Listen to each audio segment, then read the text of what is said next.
So Andy, you're an account director in our Amazon team. We find ourselves chatting here on Amazon Prime 2.0 Day, I think it is, which is essentially the start of peak season this year. We've talked about Amazon a lot. It's becoming more and more important. So how can brands make this season a success on Amazon? Give us 3 top tips that you have right now that we're advising clients to be doing or thinking about. So I'd say the three main ones. As we're heading into obviously this period of time where customers are going to Amazon with gifting in mind, searches are definitely up the line of gifting. So optimizing content in terms of titles, in terms of imagery, in terms of the advertising imagery you're using when you're promoting. It's important to use gifting types of imagery and wording within these to make sure you're catching the customer in that frame of mind. I'd say another really key point at the moment is definitely around planning your spend. So thinking about actually building up to these key events. These huge amount of demand on those days, but as we have found over the last couple of years, it's the lead up to, the month leading up to. It's not all just on the individual days themselves. It's leading in and leading out. Those customers are still thinking about that. It's not just on one go. So using spend efficiently and using the data, monitoring on the days themselves to see where you need to spend more on to protect your brand, to go wider, to find that audience that's there.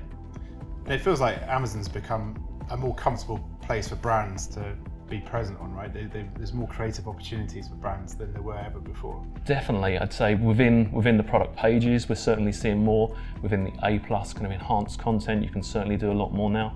Additional images, the way that it's presented to customers when they search, and the advertising products that Amazon have now. Certainly within sponsored display, there's certainly more creative aspects you can chop and change around to test and make sure you're kind of testing in your lead up to peak.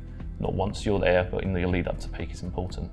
And I think one of the things you talked about is advertising spend, and one of the things that we've seen is that actually when you compare it to other social platforms in terms of CPC, CPMs, that actually it holds up pretty well against some of the more expensive social platforms. It certainly does. It's certainly providing still real value at the moment, especially as you're catching customers at that real intent point.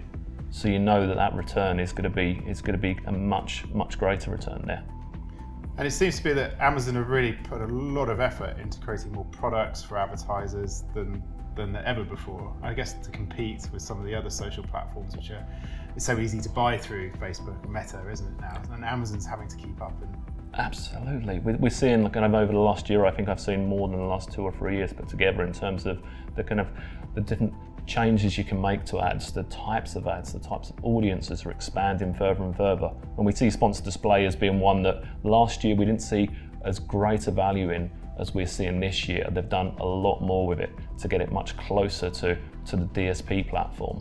So it's definitely one to be focusing more energy in. And of course, one of the challenges on Meta, for example, and what will be with Google, is the whole privacy and measurement frameworks. And Amazon obviously gives advertisers a lot more wealth of data than you can get from Facebook. You're definitely able to get a lot closer to the customer, the type of customer, where they are in their lifestyle, their kind of where they are in their stage of life. And definitely in terms of retargeting, it's much greater in terms of that. And so as we move into 2023 and there's talk of recession, and obviously Amazon is a very price sensitive platform, it's probably unsurprising that brands, if they haven't thought about Amazon before, they're gearing up for it this into peak and into next year as well, thinking into 2023. Definitely, the customers are definitely very kind of price sensitive, and Amazon has always been a place that people go to compare that pricing. But doing their research at a start point now on Amazon is definitely something that we're seeing a lot more of. So having that price point and having the kind of deals that we're seeing, on these kind of events that they've got, I think it's really kind of leading more customers to there at an early stage. Great. So we've created a guide, I guess, in terms of some really actionable top tips for how brands can have a great peak season and think about planning next year. So thank you for putting that together, and download it in the show notes. Thank you. Thank you very much.